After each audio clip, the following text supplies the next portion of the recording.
Kung bago ka lang sa channel na to at isa kang true-blooded Aldab Nation na nagmamahal po kila Maine Mendoza at Alden Richards, tama po ang channel na pinuntahan mo, kaya consider na kitang bagong subscriber. Yan pa ng mga lola. Yung mga lola, ayun, kasi kasama nga doon yung mga sindikato din.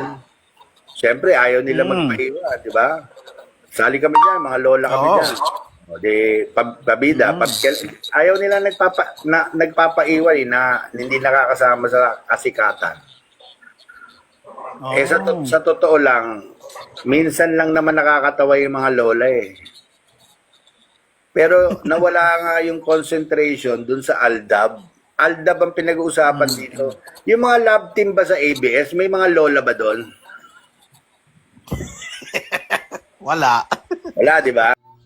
Welcome back mga ka-Aldab. Ito na naman po ang inyong likod, si Mr. Destiny. Dito po sa part ng video mga ka-Aldab. Kumbaga sinabi ko na to kanina mga ka-Aldab, uulitin ko lang po sa mga nagre-react at nagko-komento. Siyempre kanya-kanya po tayong pananaw at opinion eh. Di po ba? Hindi naman lang tayo bumabase sa mga nakikita natin. Hindi naman tayo bumabase sa mga napapanood natin. Bumabase po tayo sa mga nangyayari at nagaganap.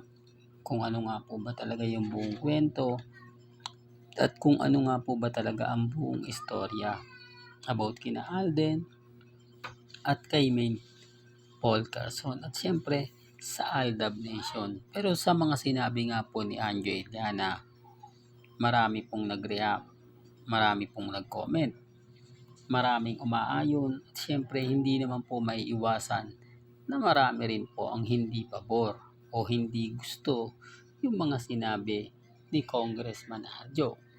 Di po ba?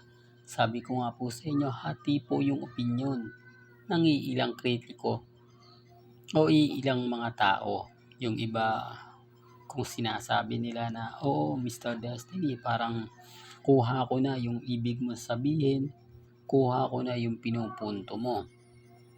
Di po ba? Sabi ko nga po sa inyo dito, talagang meron na mong namumuo eh. Parang, kumbaga, mapapaniwalaan nyo dahil sa mga naganap at nangyari. Di po ba? Parang, tinanggal nila yung Aldab, pero yung mga lolas, di po ba, naandyan pa rin. Di po ba? Parang, ibinabalik nila pero hindi na sa pamamagitan ni na Alden at ni Maine. Parang sila na lang po yung gagawa ng sarili nilang show, sila na lang yung mapag-uusapan, sila na po yung magiging trending. Di po ba? Kaya nga po usap-usapan waving back 2016 o 2018 nagkaroon ng show po, di po ba, ang mga lolas sa GMA Network. Di po ba?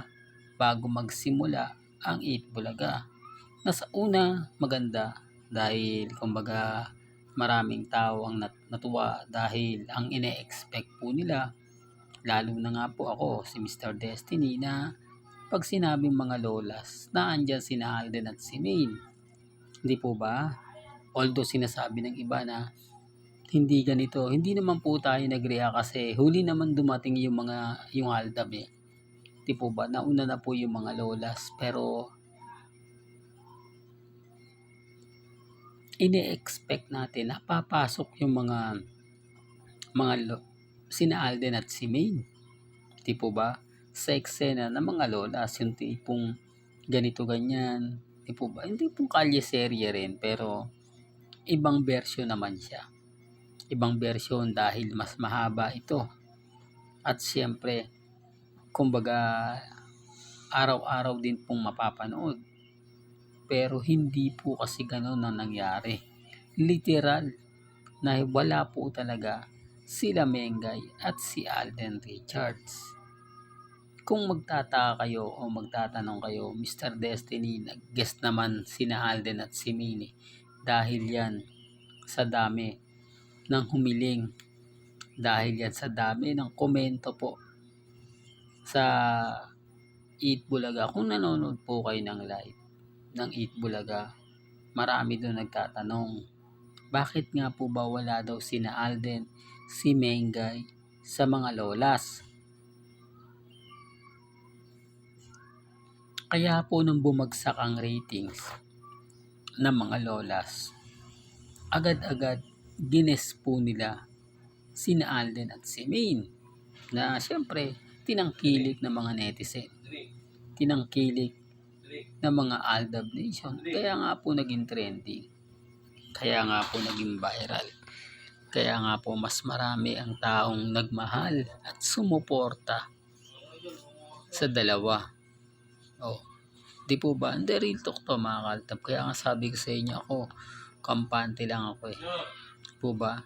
Relax lang ako dahil ang daming mga naganap, ang daming mga nangyari, ang daming kumbaga nagsabi na ganito ganyan. Ako, Mr. Destiny, alam nyo, sa akin, alam ko na po yung buong story Di po ba? Dito napagtagpi-tagpi ko na talagang meron pong sindikato na yung mga sinabi ni Anjo, kung pagbabasihan nyo waving back 2018, parang ganun nga po talaga yung nangyari. Di po ba? Masakit na katotohanan, pero yun po kasi buhay pa po yung mga lolas, mga sa 8 Bulaga Pero sina Alden at si Mengay, wala na Di po ba? Unti-unti na po talaga siyang literal na tinanggal. Unti-unti na po siyang kumbaga inalis sa 8 Bulaga. O baka sabihin nyo, hindi, tapos na yung kontrata ng mga lolas. Hindi po, bagsak po yung ratings kaya tinanggal Tanging yun lang po yung show na hindi nagtagal. Mabuti pa po yung Raisa May show Di po ba? O bakit nag-trending yung Raisa May? Dahil nga po, maganda yung naganap at nangyari. Kasi kung maganda po yung kinatnan o ibig kong sabihin, yung istorya ng mga lolas o siyempre talk show lang yan Karamihan naman po ang talk show, di po ba nagtatagal? Pero kung kasama nga po sa mga nagtatanong doon, sila Mengay at si Alden, o sabihin na natin umeksena na lang para mas maganda, dagdagan na lang nila ng mga kwento, yung tipong sumasalungat sa mga buhay ng mga tao, po pwede. Di po ba? Hindi, sinasabi ko lang po ito. Kita nyo po mga kaldap, yung mga show ni Mengay sa TV5, yung main goals, hindi po ba ang haba ng mga kumbaga palabas, umabot pa sa season 3? Sinasabi ko lang po ito mga kaldab para lang po malinaw. Para lang po alam ninyo na talagang may punto po yung mga sinasabi ni Anjo Iliana. Hindi ko kinakampihan si Anjo.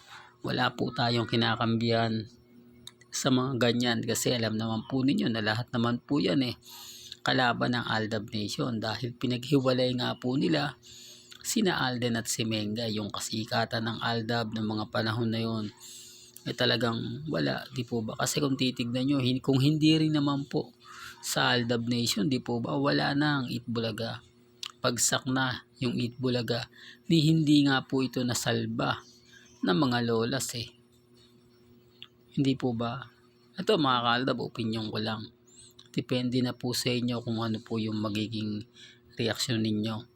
Kung pabor nga po ba kayo o hindi. Di po ba? Basta sa akin po, binabalik ko lang yung mga imposible o yung mga posible na naganap at nangyari na dinudugtong ko po sa mga sinabi ni Anjo Iliana na talaga naman pong makikita naman ninyo, mapapanood naman ninyo na parang meron talaga.